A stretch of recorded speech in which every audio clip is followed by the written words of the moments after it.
महाशिवरात्रि हिंदुओं द्वारा मनाए जाने वाले सबसे महत्वपूर्ण त्योहारों में से एक है। कई लोगों का मानना है कि शिवरात्रि की रात भगवान शिव अपना स्वर्गीय नृत्य करते हैं। क्या आप जानते हैं कि असल में शिवरात्रि क्यों मनाते हैं? चलिए आज के इस वीडियो में हम इस रहस्य से पर्दा उठाते हैं।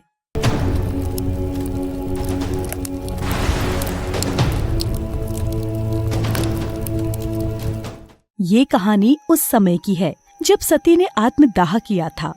उस समय भगवान शिव काफी निराशा और अवसाद की स्थिति में चले गए थे। इस स्थिति में वो कई दिनों तक जंगलों और पहाड़ों में भटकते रहे।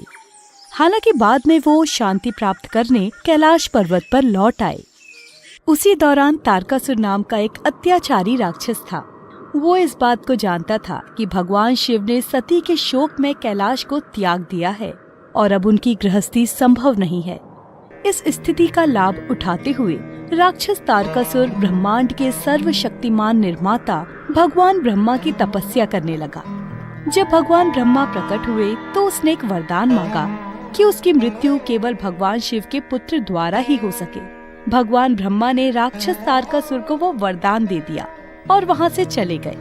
अब तारकासुर को ये विश्वास हो गया था कि वो अमर है, इसलिए उसने अपनी शक्ति से विश्व को आतंकित करना शुरू कर दिया। उस समय राजा हिमवंत अपनी पत्नी मेनावती के साथ हिमालय में रहते थे। राजा हिमवंत की एक बेटी थी जिसका नाम पार्वती था। पार्वती को सती का अवतार कहा जाता है।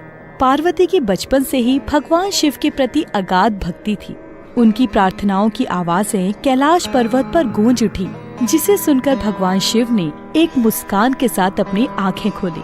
पार्वती की अपने स्वामी के प्रति भक्ति तीनों लोकों में प्रसिद्ध थी। इसलिए भगवान शिव के हृदय में स्नेह और प्रेम को पुनः स्थापित करने के लिए ब्रह्मांडीय शक्तियों ने कामदेव को कैलाश पर्वत पर भेजा। इसके पीछे उनका ये विचार था कि भोले शंकर के हृदय पर प्रेम के तीर का प्रहार किया जाए। भगवान शिव उस समय ध्यान की अवस्था में थे, परंतु उन्होंने अपनी ओर आते हुए तीर को भांप लिया और क्रोध से उनका तीसरा नेत्र खुल गया, जिससे कामदेव वहीं भस्म हो गए। लेकिन माँ पार्वती की भगवान शिव के प्रति ये प्रेम पूर्ण भक्ति की परीक्षा यहीं खत्म नहीं हुई।